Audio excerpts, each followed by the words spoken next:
خوب ہے یہ سلسلہ دین اور خواتین اعوذ باللہ من الشیطان الرجیم بسم اللہ الرحمن الرحیم الحمدللہ الذی ہدانا لہذا وما کننا لنہتدی لولا ان ہدانا اللہ اللہم صلی علی سیدنا و مولانا محمد عدد ما فی علم اللہ صلاۃ دائمۃ بدوام ملک اللہ۔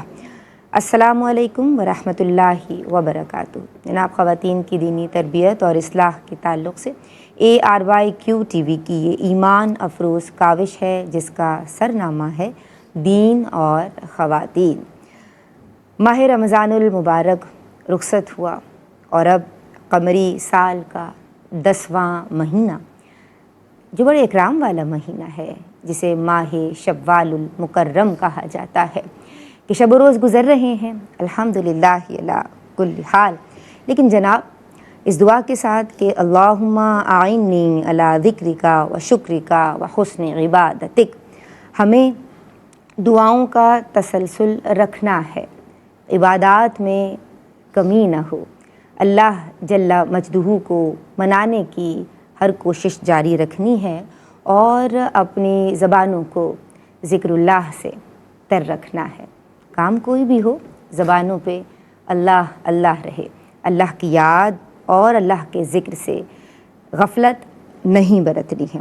یہ وہ مبارک مہینہ ہے، قرون اولیٰ میں گو کہ اسے برکت سے خالی سمجھا جاتا تھا، لیکن قربان جائیں حضور جان عالم صلی اللہ تعالی علیہ وآلہ وسلم نے ان تمام باطل نظریات کا رد فرمایا۔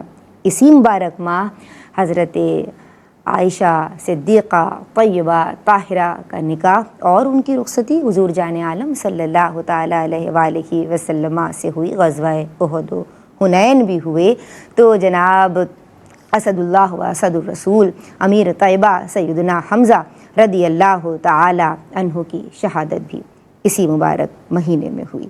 اس مبارک مہینے کو بہت ساری فضیلتیں حاصل ہیں اور اسی مبارک مہینے میں مستند کتب احادیث میں ہمیں ملتا ہے کہ حضور جان عالم صلی اللہ تعالی علیہ وآلہ وسلم کا فرمان ہے کہ جو کوئی رمضان المبارک کے روزے رکھے اور پھر اس ماہ میں یعنی ماہ شوال میں 6 روزے رکھ لے، جسے شش عید کے روزے بھی کہا جاتا ہے جو کہ عید الفطر کے بعد رکھے جاتے ہیں، تو وہ ایسا ہے کہ گویا اس نے مفہوم عرض کر رہی ہوں ہمیشہ روزے رکھے۔ تو جناب، آج ہم ماہ شوال المکرم کے روزوں کی اہمیت، کس طرح سے رکھا جائے، ان کا حکم شرعی کیا ہے، اس حوالے سے کلام کر رہے ہیں اور دیگر سوالات بھی میرے پاس موجود ہیں۔ اگر کسی بہن کے ماہ رمضان المبارک کے روزے رہ گئے ہیں تو اب وہ کیا قضا روزے رکھے گی یا یہ مستحب روزے رکھے گی، جناب کیا حکم شرعی ہوگا، اور کیا دونوں کی نیت ایک ساتھ کی جا سکتی ہے؟ گو کہ ہم اس پہ پروگرامز کر چکے ہیں، گاہے آپ تمام کو ایجوکیٹ کیا جاتا ہے الحمدللہ، لیکن بات یہ ہے نا کہ یاد دہانی بھی کراتے رہنا چاہیے۔ تو آج ہم ماہ شوال المکرم کے مسائل اور احکام کے باب میں کلام کر رہے ہیں۔ عالمات میری آپ کی ہم سب کی رہنمائی کے لیے آن دی سیٹ موجود ہیں، ماشاء اللہ ثم ماشاء اللہ۔ آج جو میری پہلی مہمان اسکالر ہیں، جداگانہ انداز تکلم اور خوبصورت اور مدلل گفتگو آپ کی پہچان ہے، سلام عرض کر رہے ہیں عالمہ حافظہ قاریہ حرا ابراہیم۔ السلام علیکم ورحمۃ اللہ وبرکاتہ۔ وعلیکم السلام ورحمۃ اللہ۔ آپ کو ویلکم کرتے ہیں اور آپ کے لیے دعا گو رہتے ہیں کہ اللہ تبارک و تعالیٰ آپ کے علم و عمل میں، آپ کے اخلاص میں مزید برکتیں عطا فرمائیں ماشاء اللہ۔ اور ان کے ساتھ جناب تشریف رکھتی ہیں ماشاء اللہ، گو کہ ابھی ینگ ہیں اور نوبارد ہیں، لیکن بہت خوبی کے ساتھ آپ بھی کلام کرتی ہیں، اور جب بات ہوتی ہے مسائل کی، جب بات ہوتی ہے فضائل کی، تو بڑی پریکٹس کے ساتھ آتی ہیں اور اچھا بولنا جانتی ہیں۔ ہم سلام عرض کر رہے ہیں عالمہ سیدہ امامہ فیاض کو۔ السلام علیکم ورحمۃ اللہ وبرکاتہ۔ وعلیکم السلام ورحمۃ اللہ وبرکاتہ۔ کیسی ہو آپ بیٹا؟ اللہ کا شکر۔ آپ کو ویلکم کرتے ہیں اور سوالات کا سلسلہ شروع کرتی ہوں۔ جناب مجھے یہ بتائیے، حضرت صاحب آج ہمارے ساتھ موجود نہیں ہیں، انشاءاللہ نیکسٹ ویک سے وہ ہمیں جوائن کریں گے، اللہ تبارک و تعالیٰ آپ کا سایہ عاطفت دراز فرمائے۔ میں آپ کی سمت آتی ہوں عالمہ حافظہ حرا ابراہیم، اور ماہ شوال المکرم کے روزوں کا حکم شرعی بیان کیجیے۔ بسم اللہ الرحمن الرحیم، نحمدہ ونصلی علی رسولہ الکریم، اما بعد۔ دیکھیں، ماہ شوال کے روزے رکھنا جو کہ 6 روزے ہیں، ماہ شوال کے 6 روزے رکھنا یہ مستحب ہے، یعنی نفل ہے، فرض یا واجب نہیں ہے، لیکن یہ ہے تو مستحب، مگر شریعت میں حدیث میں اس کی بڑی فضیلت آئی ہے۔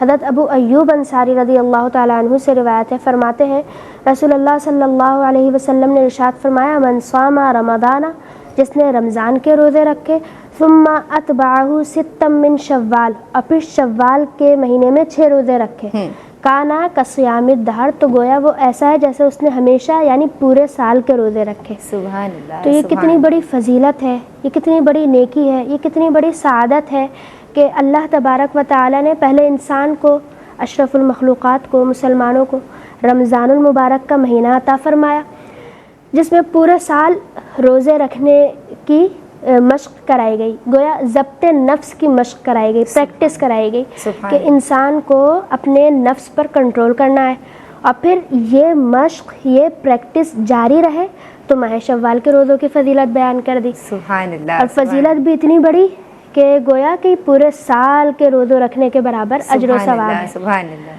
تو یہ ایک بہت بڑی فضیلت ہے۔ یہاں پر میں یہ بات بھی عرض کرتی چلوں کہ عموماً لوگوں کے ذہن میں یہ ہوتا ہے کہ ہم پہلے ماہ شوال کے روزے رکھ لیں پھر ہم عید منائیں گے، تو اچھا، شوال کی ابتدا میں عید الفطر یہ اللہ تبارک و تعالیٰ کی طرف سے مسلمانوں کو عطا کردہ تحفہ ہے، اور پھر لوگ یہ سمجھتے ہیں کہ شاید یہ شوال کے روزے عید کے دوسرے دن سے ہی رکھنا ضروری ہے، تو ایسا بھی نہیں ہے، بلکہ عید کے دوسرے دن سے رکھیں، عید کے چوتھے دن سے رکھیں، عید کے چھٹے دن سے رکھیں، جب سہولت ہو تب سے رکھنا اسٹارٹ کر دیں۔ اور یہ کتنی اچھی بات ہے، کیونکہ آپ جب بھی شوال میں روزے رکھیں گی اور 6 روزوں کی تعداد کو پورا کریں گی تو اجر و ثواب تو حاصل کر لیں گی۔ تو یہ جو شروع کے دن ہیں، ان ایام عید الفطر میں عید کی خوشیاں بکھیری جائیں۔ بعض لوگ سمجھتے ہیں کہ یہ روزے لگاتار ہی رکھنا ضروری ہے، یعنی ہم نے دوسری عید سے شروع کیا ہے تو 2 3 4 5 6 7 ہم لگاتار ہی رکھیں گے، ہم کسی دعوت کو اٹینڈ نہیں کریں گے، بھائی بلانا نہیں، ہم نے روزے رکھنے نا، تو ایسا کچھ نہیں ہے، لگاتار رکھنے ضروری نہیں ہے، لگاتار رکھنے ضروری نہیں ہے، عید کے دوسرے دن سے رکھیں، چوتھے دن سے دوپہر کی بھی رکھیں، دعوتیں ہوتی ہیں نا یوزلی، لگاتار رکھیں، الگ الگ رکھیں۔ مقصد یہ ہے کہ یہ جو مہینہ چل رہا ہے نا شوال کا، ماہ شوال میں جب کبھی جس طرح بھی 6 کی تعداد پوری ہو جائے گی تو اس کی برکت اور فضیلت حاصل ہو جائے گی۔ سبحان اللہ۔ تو معلوم یہ ہوا ناظرین کہ ایک ساتھ رکھے جائیں، متفرق الگ الگ کر کے رکھے جائیں، حسب سہولت، حسب استطاعت، حسب حیثیت۔ ظاہر ہے مہینے ہیں، 10 ذمہ داریاں آپ کے کاندھوں پہ ہوتی ہیں، تو اپنی آسانی کے ساتھ رکھیے۔ دین اتنا پیارا ہے، سہل ہے، اتنی پیاری اور واضح، یعنی اوپن، کوئی ایسا نہیں ہے کوئی چیز ہم پہ کھول کے واضح نہ کر دی گئی ہو۔ تو اب جب سارے احکام معلوم ہے تو، اور ہمارا پروگرام بھی ماشاءاللہ صبح ماشاءاللہ اسی حوالے سے کیا جا رہا ہے، تو ابھی بھی دن باقی ہیں، فضیلت کو حاصل کر لیجئے، اور ایسی فضیلت کہ جیسے کہ سارا سال ہی روزے رکھ لیے۔ سبحان اللہ، ماشاءاللہ۔ میں آپ کی سمت آؤں گی عالمہ سیدہ امامہ فیاض، اور اب اس کو اسی سے لنک اپ کرتے ہیں ماہ رمضان سے دوبارہ، کیونکہ ماہ رمضان گزرا ہے اور ہم ابھی بھی مطلب سوچ بھی رہے ہیں، ہمیں وہ وقت یاد آتا ہے کہ جب ہم سحری کر رہے ہوتے تھے، افطار کر رہے ہوتے تھے، اور وہ رحمتوں کا نزول، اور اب پھر یہی فضیلت مل رہی ہے۔ سبحان اللہ۔ تو اگر کسی بہن کے ماہ رمضان المبارک کے روزے رہ گئے اور وہ ان روزوں کی قضا کرنا چاہتی ہے، تو روزوں کی قضا کا کیا حکم شرعی ہوگا؟ اعوذ باللہ من الشیطان الرجیم، بسم اللہ الرحمن الرحیم۔ دیکھیے، جب قضا کا حکم معلوم کرنا ہے تو سب سے پہلے یہ جان لیتے ہیں کہ قضا کا مطلب کیا ہے، اس کا مفہوم کیا ہے۔ جی، تو بندے پر جو بھی عبادت فرض و واجب ہو، لازم ہو، اسے اپنے مقررہ وقت میں بجا لانا یہ ادا کہلاتا ہے، جبکہ اس وقت مقررہ گزرنے کے بعد اگر اسے عمل میں لایا جائے تو یہ قضا کہلاتا ہے۔ اب اگر رمضان المبارک کے روزوں کا حکم دیکھا جائے تو اللہ تبارک و تعالیٰ نے اپنے بندوں پر رمضان المبارک کے روزے فرض فرمائے ہیں۔ قرآن مجید فرقان حمید سورہ بقرہ آیت نمبر 183 میں ارشاد فرمایا ہے یا ایھا الذین آمنوا کتب علیکم الصیام کما کتب علی الذین من قبلکم، اور اس کے ساتھ ہی اس کا مقصد بھی بیان فرمایا لعلکم تتقون، فرمایا کہ اے ایمان والو تم پر روزے فرض کیے گئے جیسے تم سے پہلے لوگوں پر فرض کیے گئے تھے تاکہ تم تقوی حاصل کرو۔ اسی کے ساتھ اللہ تبارک و تعالیٰ نے فرمایا فمن شہد منکم الشہر فلیصمہ، کہ تم میں سے جو شخص اس شہر کو پائے، اس مہینے کو پائے، وہ اس میں لازماً روزے رکھے۔ اب معلوم ہوا کہ رمضان المبارک کے روزے رکھنا فرض ہے، اور اس کا حکم صرف ایک بار نہیں بلکہ 2 مرتبہ تکرار کے ساتھ بیان فرمایا تاکہ اس کی فضیلت اور اس کی سنجیدگی کا اندازہ ہو۔ اب جب یہ معلوم ہو گیا کہ رمضان المبارک کے روزے رکھنا فرض ہے، تو چونکہ رمضان المبارک کے روزے فرض ہیں، اب کسی شخص کے شرعی عذر کی وجہ سے رمضان کے روزے رہ گئے یا مکمل نہ ہو سکے، چاہے ایک ہی روزہ ہو، اس کی قضا کرنا بھی فرض اور لازم ہے۔ یہ اللہ تبارک و تعالیٰ کا اپنے بندوں پر حق ہے اور اس کا قرض ہے۔ دیکھیں اللہ تبارک و تعالیٰ کی یہ رحمت کا اندازہ اس سے ہو سکتا ہے کہ اگر کوئی بندہ کسی شرعی عذر کی وجہ سے رمضان میں کسی روزے سے محروم رہا تو اللہ تبارک و تعالیٰ کی رحمت کا اندازہ ہو سکتا ہے کہ بعد میں سال میں کسی بھی وقت میں اللہ تبارک و تعالیٰ نے یہ اجازت عطا فرمائی کہ وہ اس کی تلافی کر لے اور وہ اس سے محروم نہ رہے۔ اب قضا کا حکم اللہ تبارک و تعالیٰ نے قرآن مجید میں اس طرح بیان فرمایا فمن کان منکم مریضا او علی سفر فعدۃ من ایام اخر، کہ تم میں سے اگر کوئی شخص بیمار ہے یا سفر پر ہے تو اب جو روزے رہ گئے اس کی گنتی دوسرے دنوں میں پوری کر لی جائے، تو یہ قضا کا حکم ہے۔ اب یہ تمام تفصیل تو اس حوالے سے تھی کہ کسی شخص کا روزہ رہ گیا ہو یا قضا کر لیا، وہ قضا ہوا عذر شرعی کی وجہ سے، شرعی طور پر معذور تھا، مثال کے طور پر بیمار تھا یا خواتین کے مخصوص ایام تھے یا سفر میں تھا۔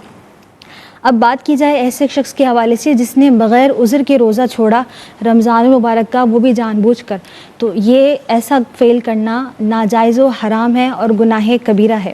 حدیث پاک میں مفہوم ہے کہ اگر کوئی شخص جان بوجھ کر بغیر شرعی عذر کے رمضان کا روزہ چھوڑتا ہے تو اس ایک روزے کی تلافی میں پوری عمر بھی روزے رکھے تو وہ اس ایک روزے کی تلافی نہیں ہو سکتی، چاہے اس کے بعد اس کی قضا بھی کر لی تھی۔ ایسے شخص پر روزے کی قضا کے ساتھ ساتھ توبہ اور استغفار بھی لازم ہے۔ خلاصہ کلام یہ ہے کہ کسی شخص نے شرعی عذر کے باعث اگر روزہ چھوڑا یا مکمل نہ کر سکا تو اس کی بعد میں قضا کر لیں، اور یہ قضا کرنا فرض ہے، لیکن اگر بغیر شرعی عذر کے روزہ چھوڑا تو اس پر قضا کے ساتھ ساتھ توبہ اور استغفار بھی لازم ہے۔ اللہ اکبر۔ جناب ماہ رمضان المبارک کے روزوں کی قضا کا حکم بیان ہوا۔ اس وقت ایک بریک شامل کر رہی ہوں، اپنی زبانوں کو درود پاک سے تر رکھیے۔ بسم اللہ الرحمن الرحیم، السلام علیکم ورحمۃ اللہ وبرکاتہ۔ جناب ماہ شوال کے احکام اور مسائل ڈسکس کیے جا رہے ہیں، اور ہمارے ساتھ ہماری عالمات موجود ہیں، عالمہ حافظہ حرا ابراہیم اور عالمہ سیدہ امامہ فیاض تشریف رکھتی ہیں۔ عالمہ حافظہ حرا ابراہیم، مجھے یہ بتائیے میری بہن کہ کیا قضا روزوں اور شوال کے مستحب روزوں کی نیت ایک ساتھ کی جا سکتی ہے؟ کیا حکم ہوگا؟ جی یہ بہت اچھا سوال ہے، اور عام طور پر ہمارے یہاں خواتین ضرور یہ سوال پوچھتی ہیں کیونکہ ان کے ایام مخصوصہ میں روزے چھوٹے ہوتے ہیں، تو پھر وہ سمجھتی ہیں کہ ہم روزوں کی تو ہمیں رکھنے ہی ہیں، ہم اس پہ اس کی بھی نیت کر لیں۔ تو دیکھیں قضا روزوں کی اور شوال کے روزوں کی یا کسی بھی نفلی روزے کی ایک ساتھ نیت کرنا یہ درست نہیں ہے۔ اچھا، اگر نفلی روزے میں قضا روزے کی نیت کی، فار ایگزامپل شوال کا روزہ رکھ رہے ہیں، سوچ رہے ہیں ہم شوال کے روزے شروع کر رہے ہیں، لیکن ہم رکھ تو شوال کا نفلی روزہ رہے لیکن ہم اس میں نیت قضا روزے کی کر لیتے ہیں، جی، تو اگر نفلی روزے میں قضا روزے کی نیت کی تو قضا روزے کی ادائیگی ہوگی، نفل روزہ ادا نہیں ہوگا، اس لیے کیونکہ جو قضا روزہ ہے وہ فرض ہے، وہ واجب ہے، اس کی ادائیگی ضروری ہے، وہ ایک طرح سے ہم پر ایک قرض ہے، زندگی کا کچھ پتہ نہیں اور جتنی جلدی ہو سکے قرض کو اتارا جاتا ہے۔ تو اگر نفلی روزے میں قضا روزے کی نیت کی تو چونکہ وہ فرض ہے لہذا قضا روزے کی ادائیگی ہو جائے گی، نفلی روزہ ادا نہیں ہوگا، اس لیے کیونکہ نفل کا درجہ وہ مستحب کا درجہ ہے، اور کسی بھی عمل میں فرائض یا واجب کی ادائیگی پہلے ہے اور اس کے بعد مستحب کا درجہ ہے۔ فتاوی عالمگیریہ میں ہے کہ جب 2 روزوں کی ایک ساتھ نیت کی جائے اور وہ دونوں روزے تاکید اور فریضے میں برابر ہوں، یعنی ایک کو دوسرے پر ترجیح حاصل نہیں ہو بلکہ دونوں ایک جیسے ہیں، دونوں برابر ہیں، تو ان دونوں کی ایک ساتھ نیت کی جائے تو کوئی بھی ادا نہیں ہوگا.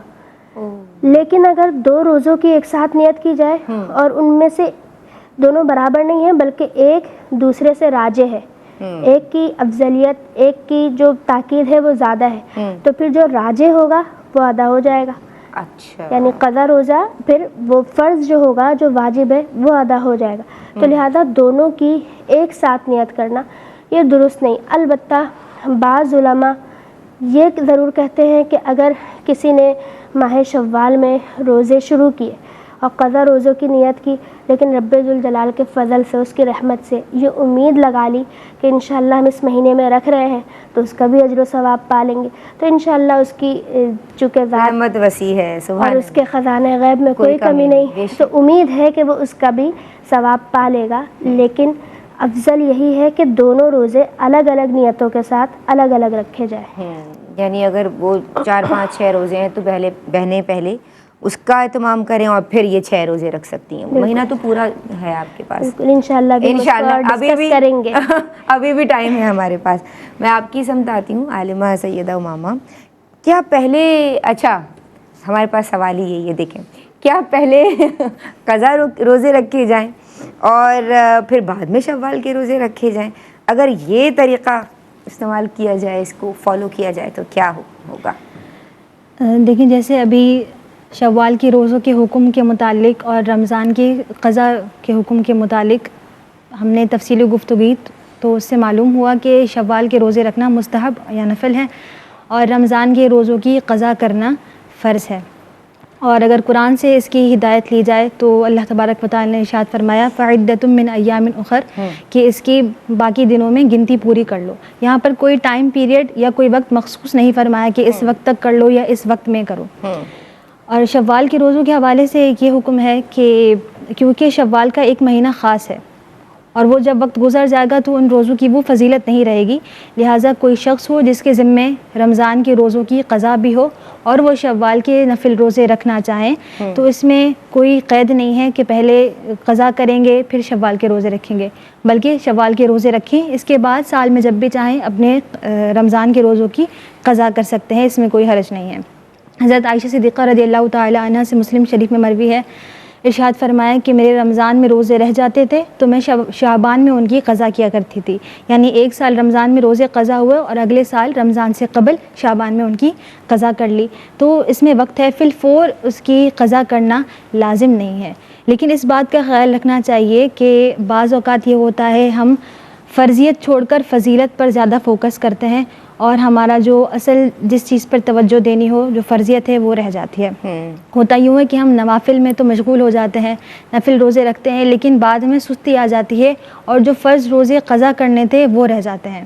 لہٰذا اگر کسی شخص کو یہ خوف ہو کہ میں رمضان مبارک کے قضا روزے نہیں رکھوں گا, پہلے شوال کے روزے رکھوں گا اور پھر میں نے قضا کی چھوڑ دیے تو سستی ہو جائے گی اور وہ رہ جائیں گے, تو اس پر لازم ہے کہ وہ اپنے قضا روزے پہلے پورے کرے, اس کے بعد سال میں جب بھی چاہیں نفل روزے رکھتے رہیں.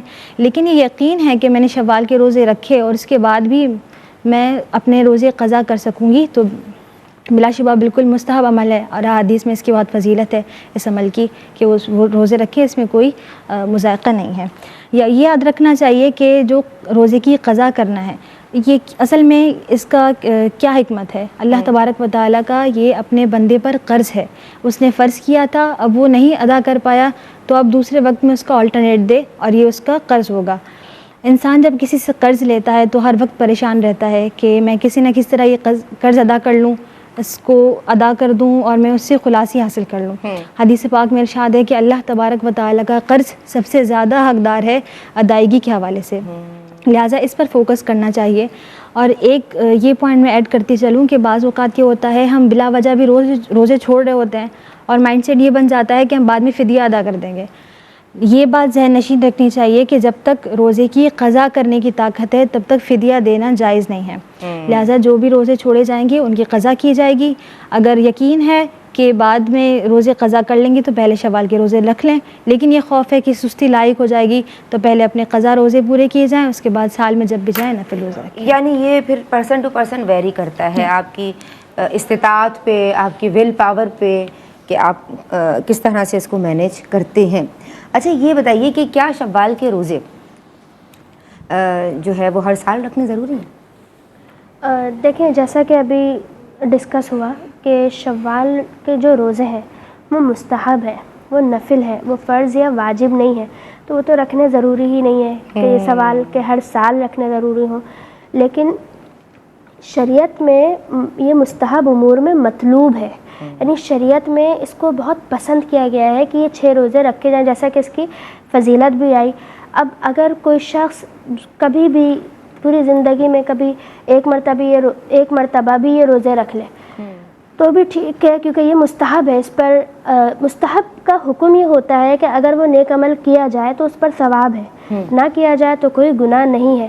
لیکن اگر کوئی شخص اس کا عادی ہو اور اس کو اپنی عادت بنا لے کہ وہ ہر سال ان ماہ شوال کے 6 روزوں کو رکھتا ہے، تو یہ بہت بڑی نیکی ہے، یہ بہت بڑی سعادت ہے، کیونکہ شریعت میں محبوب یہی ہے، شریعت کو پسندیدہ یہی ہے کہ اگر کوئی نیک عمل اختیار کیا جائے تو پھر اس پر دوام ہو، ہمیشگی ہو، اگرچہ وہ عمل قلیل ہو. تب اگر کسی نے ماہ شوال کے 6 روزے رکھے اور پھر اس پر مداومت اختیار کر لی، یعنی ہمیشگی اختیار کر لی، ہر سال ہی وہ روزے رکھتا، تو یہ بڑی سعادت کی بات ہے، بڑی نیکی کی بات ہے. لیکن کبھی نہیں رکھ پائے تو اس پر کوئی مواخذہ نہیں ہے. ہر سال رکھنا یہ مستحب ہے، نفل ہے، اور اس کا بہت اجر و ثواب ہے. اچھا بعض بہنیں، میری بہن ایسے کرتی ہیں کہ قرآن مجید پڑھنا شروع کرتی ہیں ماہ شوال میں، ماہ رمضان المبارک میں، اور کسی وجہ سے ان کا قرآن مجید پورا نہیں ہو پاتا، یعنی اس کو مکمل ایک مرتبہ وہ نہیں پڑھ لیتی. تو اب اگر کچھ پارے باقی رہ گئے ہیں تو کیا وہ شوال میں پورے کیا جا اس قرآن مجید کو پورا کیا جا سکتا ہے؟ دیکھیے رمضان المبارک خاص مہینہ ہے قرآن کا، لیکن قرآن صرف ایک مہینے کے ساتھ مخصوص نہیں ہے. یہ بات ذہن میں رکھنا ضروری ہے کہ یہ الگ بات ہے کہ ہمارے ہاں اہتمام رمضان المبارک میں بہت زیادہ ہوتا ہے قرآن پاک کی تلاوت کا، کیونکہ تراویح بھی اس میں شامل ہوتی ہے. تراویح کے بعد پھر تشریح اور تفسیر کا اہتمام ہوتا ہے.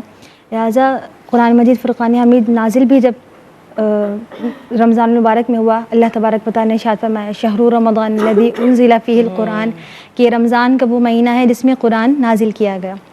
تو قرآن مجید کا خوب اہتمام کیا جائے، بہت بابرکت یہ عمل ہے. لیکن اگر کسی کا قرآن مکمل نہیں ہو پاتا رمضان میں تو اس میں کوئی مذائقہ نہیں ہے، بعد میں اس کو مکمل کریں، چاہے شوال میں کریں یا جب شوال کے بعد اگر زیادہ پارے رہ گئے تو پورا سال کرتے رہیں. یہ پریکٹس تو ویسے کنٹینیوسلی روٹین ہونی چاہیے، پورا سال رہنے چاہیے. قرآن مجید فرقان حمید کی صرف تلاوت تک ہی نہیں بلکہ اس کو سمجھنے اور اس پر عمل کرنے کا بھی اہتمام کیا جائے. بعض اوقات یہ ہوتا ہے کہ صرف تلاوت ہوتی رہتی ہے اور وہ سمجھ نہیں آتا کہ اس میں حکم اللہ تبارک و تعالیٰ کا کیا ہے، اس میں کہا کیا جا رہا ہے، جبکہ یہ اللہ تبارک و تعالیٰ کا قرآن ہے. اللہ تبارک و تعالیٰ اپنے بندوں سے ہم کلام ہو رہا ہے، تو ہم پر لازم ہے کہ سمجھیں کہ ہمارا رب ہم سے کیا فرما رہا ہے. بعض اوقات یہ ہوتا ہے کہ صرف سمجھنے پر فوکس کیا جاتا ہے اور سمجھنے کی پھر اس کے آسرے میں پھر تلاوت بھی رہ جاتی ہے. تو دونوں چیزوں کی اپنی اپنی جگہ پر فضیلت ہے. یہ نہیں کیا جائے کہ یا تو صرف تلاوت کرتے ہیں یا صرف سمجھنے پر فوکس کیا جائے اور تلاوت کو چھوڑ دیا جائے، کیونکہ قرآن مجید فرقان حمید کو دیکھنے کا ثواب الگ ہے، اسے کھولنے کا ثواب الگ ہے، اسے پڑھنے کا ثواب الگ ہے. اس کے ایک ایک حرف پر 10 نیکیاں ہیں. تو سوچیں کہ کتنے کلمات ہم پڑھیں گے روزانہ، ہمیں کتنا ثواب ملے گا. پھر اسے سمجھنے کا، اس میں غور و فکر کرنے کا الگ ثواب ہے. اللہ تبارک و تعالیٰ نے قرآن مجید میں خود فرمایا ہے افلا یتدبرون، کہ کیا وہ اس میں غور و فکر نہیں کرتے، اس قرآن کو نہیں دیکھتے. حضرت عبداللہ بن عباس سے حدیث پاک مروی ہے، فرمایا کہ اگر میری اونٹنی کی رسی گم ہو جائے تو وہ بھی میں قرآن سے تلاش کروں گا، کیونکہ اس کتاب کا ٹاپک ہی انسان اور انسان کی زندگی ہے. تو اس کے سارے زندگی کے مسائل اور پورا دین کا نچوڑ ہمارے پاس اللہ تبارک و تعالیٰ کے کلام کی صورت میں ہے. لہٰذا یہ پریکٹس روزانہ رہنی چاہیے کہ قرآن مجید فرقان حمید کی تلاوت بھی کریں، اسے سمجھیں بھی، اور اس کا جو رزلٹس ہیں وہ اپنی زندگی میں ان کا امپلیمنٹ بھی کیا جائے، اور کوانٹٹی سے زیادہ کوالٹی پر فوکس کیا جائے. تو تلاوت بھی کی جائے جناب، اس کے معانی پہ اور اس کے مفاہیم پہ، یعنی ہر حرف کے بدلے نیکی ہے. اور آپ ان نیکیوں کے حصول کے لیے جب کوشاں ہوں گے تو اللہ تبارک و تعالیٰ کی جانب سے رحمتوں کا، برکتوں کا اور عنایتوں کا نزول ہوگا. تو جس بہن کا بھی قرآن مجید یعنی مکمل نہیں ہو پایا وہ دوبارہ سے اس کو کنٹینیو کر سکتی ہے، اور اگر مکمل ہو جائے تو پھر سے شروع کیجئے اور ایک ایک حرف پہ غور کیجئے. جو زبان آپ کو آتی ہے اس زبان میں اس کی ٹرانسلیشن لیجئے اور اس کا بھی اہتمام کیجئے کہ ترجمے اور مفاہیم کے ساتھ یعنی با معانی با محاورہ ترجمہ پڑھنے کی کوشش کی جائے. اللہ تبارک و تعالی ہم سب کو تعلق بالقرآن کو سمجھنے کی اور اس تعلق سے جڑ جانے کی، قرآن سے جڑ جانے کی توفیق عطا فرمائے. السلام علیکم ورحمۃ اللہ. ایک بریک شامل کر رہے ہیں. بسم اللہ الرحمن الرحیم. السلام علیکم ورحمۃ اللہ. جناب دین اور خواتین میں آپ کا خیر مقدم ہے. بریک سے قبل ہم بات کر رہے تھے ماہ رمضان المبارک میں جن بہنوں نے قرآن مجید شروع کیا، اس کی تلاوت شروع کی لیکن مکمل نہیں ہو پایا، تو پھر کیا اسے ماہ شوال میں مکمل کیا جا سکتا ہے؟ تو بالکل کیا جا سکتا ہے، لیکن بات کو اس سے ہم تھوڑا سا میں ایک اسٹیپ اور آگے لے کے جاتی ہوں اور الاستقامت فوق الکرامہ کی روشنی میں کہ جو استقامت ہے وہ کرامت سے بڑھ کے ہے. تو اب یہ جو نیکیوں پہ استقامت ہے اس کا حصول کیسے ممکن ہو سکتا ہے اور نیکیوں پہ مستقیم کیسے بنا جا سکتا ہے؟ اسپیشلی جو بہنیں ہیں، جو خواتین ہیں، وہ ماہ رمضان میں قرآن کی تلاوت بھی کر رہی ہیں اور دیگر ہاؤس ہولڈ چورز بھی کر رہی ہیں، ذمہ داریوں کو بھی نبھا رہی ہیں. ماہ رمضان کے بعد اگر وہ مصحف شریف کو بند کر کے کسی سلیب پہ یا الماری کے اوپر رکھ دیتی ہیں اور پھر اپنی ذمہ داریوں میں اور مادی ضروریات کو پورا کرنے میں، چاہے وہ ان کی فیملی سے ریلیٹڈ ہوں یا اگر بہنیں کچھ اور کام کر رہی ہیں تو اس سے ریلیٹڈ ہوں، تو کس طرح سے ہمیں نیکیوں پہ استقامت حاصل ہو؟ اور ابھی آپ قرآن کی روشنی میں بات کیجئے کہ قرآن کی تلاوت، اس سے جڑنا، اس کا تعلق، اس کا معانی مفاہیم پہ غور کرنا. جی بالکل. قرآن مجید یہ وہ کتاب ہے کہ جو ہر عیب سے پاک ہے. رحمان کا فرمان ہے ذالک الکتاب لا ریب فیہ، وہ ذیشان کتاب کے جس میں کوئی شک ہی نہیں. بلکہ شاعر نے کیا کہا؟ قرآن کا انداز بیاں سب سے جدا ہے، شک اس میں نہیں کوئی، یہ پیغام خدا ہے.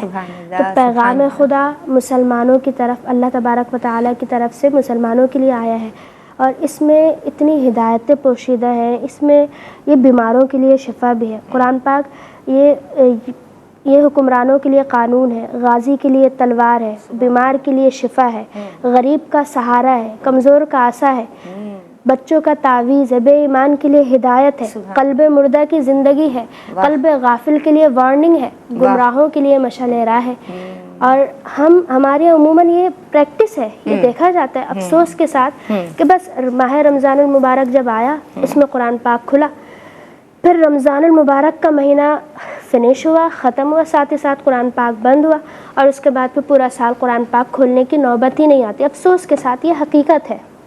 اور پھر یہی وجہ ہے کہ جب ہم قرآن پاک سے دور ہوتے ہیں نا تو پھر پیچھے کی طرف چلے جاتے ہیں. ہم ناکامیوں کی طرف اسی لیے جا رہے ہیں کیونکہ ہم نے قرآن پاک سے اپنا تعلق جتنا مضبوط ہونا چاہیے تھا اتنا مضبوط نہیں رکھا ہوا. تو قرآن پاک یہ جو ماہ رمضان ہماری زندگی میں اللہ تبارک و تعالیٰ نے ہمیں دیا، یہ اللہ تعالیٰ کی طرف سے تحفہ ہے، یہ انعام ہے. اور اس میں دیکھیں کتنی پریکٹس کرائی، ہمیں عادت ہو گئی، ہم صبح سویرے اٹھتے بھی ہیں، سحری بھی کرتے ہیں، روزے سے بھی ہیں، اور پھر عبادات میں بھی ہم مشغول ہیں، ہمارا دل لگ رہا ہے، ہم قرآن پاک کی تلاوت بھی کر رہے ہیں، ہم اپنی فیملی کی خدمت بھی کر رہے ہیں، ان کے لیے سحری بھی بنا رہے ہیں، افطاری بھی بنا رہے ہیں، اور بھی جتنے کام ہیں، بچے ہیں، گھر ہے، سب کچھ کر رہے ہیں. جو ہماری ذمہ داریاں ہیں وہ کم نہیں ہوئی بلکہ دیکھا جائے تو بڑھ جاتی ہیں، بالکل بڑھ جاتی ہیں. لیکن اس کے باوجود ہمارا اللہ سے تعلق بھی مضبوط ہوتا ہے، ہم قرآن پاک کی تلاوت بھی کرتے ہیں. تو اب یہ جو پورا مہینہ ہے نا رمضان کا، یہ آیا ہے ہماری پریکٹس کرانے کے لیے، یہ ہمیں ٹرینڈ کرنے کے لیے آیا ہے. اب پورا سال اس نے ہمیں ٹرینڈ کیا، ہماری پریکٹس کرائی. اب آگے جو سال کے 11 مہینے ہیں اس میں ہمارا کام ہے کہ ہم اسی پریکٹس کو جاری رکھیں. اب چاہے ایک رکوع ہو، ایک پاؤ ہو، ایک پیج ہو، اپنی روز مرہ زندگی میں شامل کر لیں کہ ہم نے تلاوت قرآن کو معمول بنانا ہے. اور پھر جس قدر آپ کا قرآن سے تعلق مضبوط ہوگا اسی قدر آپ کا رسول اللہ سے تعلق مضبوط ہوگا. جس قدر رسول اللہ سے تعلق مضبوط ہوگا اس قدر آپ اللہ کے قریب ہوتے جائیں گے. بے شک بے شک بے شک. تو انسان کی جو فلاح ہے وہ قرآن سے جڑ جانے میں ہے، اسی میں سکسیس بھی ہے، کامیابی بھی ہے. علامہ اقبال نے کہا وہ معزز تھے زمانے میں مسلمان ہو کر اور تم خوار ہوئے تارک قرآن ہو کر. اسی بات کو آگے بڑھاتے ہیں عالمہ سیدہ امامہ فیاض، اور نیکیوں پہ استقامت کی بات ہو رہی ہے، تلاوت قرآن اور قرآن کریم سے تعلق پہ میری بہن نے سیر حاصل کلام کیا. میں بات کو آگے بڑھاؤں گی، اور غم خواری، بھلائی، ہمدردی، مواسات، یہ جو جذبات ہیں یہ بھی ہمیں، یعنی یہ پریکٹس بھی ہم نے کی ہے ان دا منتھ آف رمضان الحمدللہ.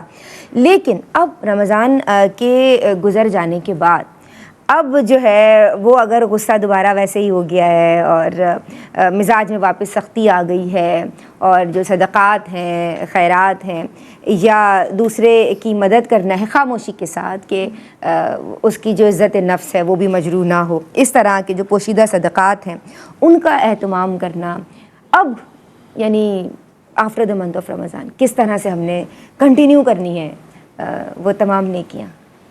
دیکھیے رمضان المبارک تو بے شک اس میں کوئی بات میں کوئی شک نہیں کہ صبر کا مہینہ بھی ہے، شکر کا مہینہ بھی ہے، بانٹنے کا مہینہ بھی ہے، کیونکہ اکثر اوقات ہم ثواب کی زیادتی کی نیت سے زکوٰۃ بھی اسی مہینے میں دیتے ہیں. خوب سے خوب ہم لوگوں کی مدد کرتے ہیں. باہر دیکھا جاتا ہے ہر جگہ افطاری بانٹی جاتی ہے اور لوگوں کی مدد کی جاتی ہے، چھپ کر بھی کی جاتی ہے، اعلانیہ طور پر بھی کی جاتی ہے، دوسروں کو اس سے سبق ملتا ہے.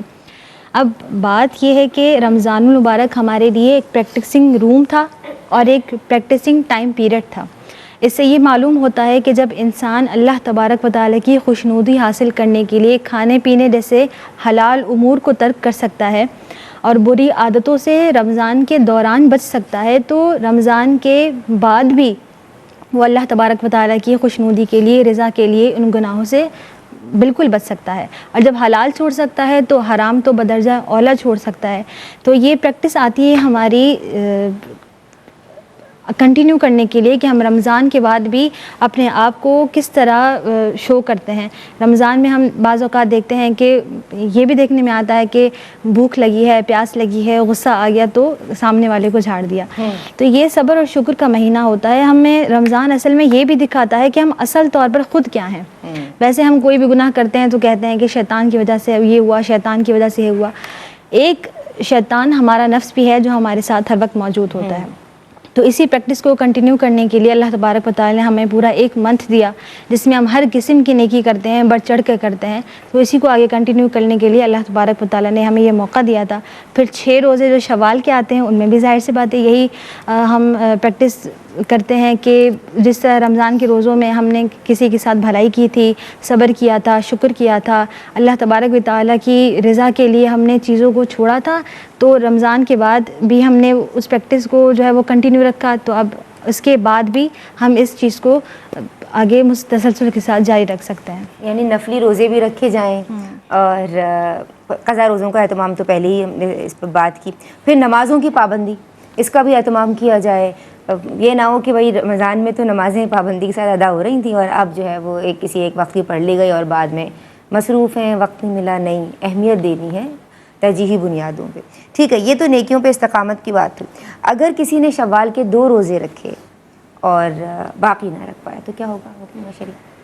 دیکھیں شوال کے جو روزے رکھنا ہے وہ ہے مستحب. کسی نے شوال کے روزے شروع کیے، اچھی نیت کے ساتھ شروع کیے، 2 روزے رکھ سکا، 3 روزے رکھ سکا، پھر کسی وجہ سے روزے نہیں رکھے، تو جو شوال کے 6 روزے ہیں ظاہر ہے وہ اجر و ثواب تو نہیں حاصل کر سکے گا، لیکن جو روزے رکھے البتہ اس کا ثواب ملے گا. اور چونکہ نیت اچھی تھی تو انما الاعمال بالنیات، اعمال کا دار و مدار نیتوں پر ہے.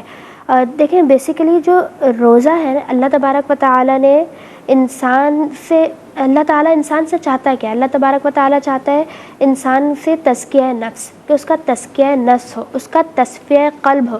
اللہ تبارک و تعالیٰ قرآن پاک کی سورۃ الشمس میں ارشاد فرماتا ہے والشمس وضحاها، سورج اور اس کی روشنی کی قسم، والقمر اذا تلاها، اور چاند کی جب وہ اس کے پیچھے آئے، والنہار اذا جلاها، اور دن کی قسم جب وہ اپنی روشنی پھیلائے، واللیل اذا یغشاها، اور رات کی جب اسے چھپائے، والسماء وما بناها، اور آسمان اور اس کے بنانے والے کی قسم، والارض وما طحاها، اور زمین اور اس کے پھیلانے والے کی قسم، ونفس وما سواها، اور جان کی اور اس کی جس نے اسے بالکل ٹھیک بنایا، فَأَلْهَمَهَا فُجُورَهَا وَتَقْوَاهَا، پھر اس کی بدکاری اور اس کی پرہیزگاری اس کے دل میں ڈالی۔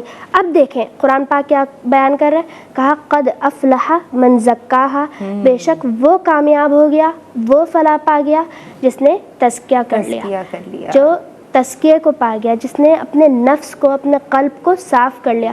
یعنی پہلے پیچھے اتنی ساری چیزوں کی قسمیں ارشاد فرمائیں اور پھر فرمایا کہ کامیاب کون ہے، کہ جس نے تزکیہ نفس حاصل کر لیا۔ سبحان تو اللہ۔ بیسیکلی اللہ تبارک و معاملے تعالیٰ کی نزاکت اور حساسیت سمجھائی جا رہی ہے، سینسیٹیو ایشو ہے، اس کو سمجھا جائے کس طرح سے تم تزکیہ نفس تک پہنچو گے، تزکیہ کیسے کرو گے بھائی۔ اور اس کی دیکھیں تاکید، دیکھیں کتنی ساری قسمیں ارشاد فرمائیں، کس خوبصورتی کے ساتھ، والشمس وضحاها والقمر اذا تلاها والنہار اذا جلاها، ساری قسمیں ارشاد فرمانے کے بعد کہا کہ کامیاب تو وہ ہے کہ جس نے تزکیہ نفس حاصل کر لیا۔ اور بیسیکلی جو روزے ہیں وہ انسان کو تزکیہ نفس میں سب سے زیادہ معاون ثابت ہوتے ہیں، انسان کا تصفیہ قلب کرنے میں، انسان کو ضبط نفس پر کنٹرول رکھنے میں اور صبر میں، یہ روزے وہ سب سے زیادہ معاون تو وہ ثابت ٹریننگ ہوتے ہیں۔ کورس جو ہے وہ ہم نے لاسٹ منتھ کیا ہے، اور اب وہ جو ٹریننگ ملی ہے کوشش کیجیے کہ وہ ضائع نہ ہو اور وہ نظر آنی چاہیے، جو تربیت آپ کی ہوئی ہے وہ تربیت تھرو آؤٹ دی ایئر نظر آنی چاہیے۔ کیا پیغام دیں گے عالمہ سیدہ امامہ فیاض؟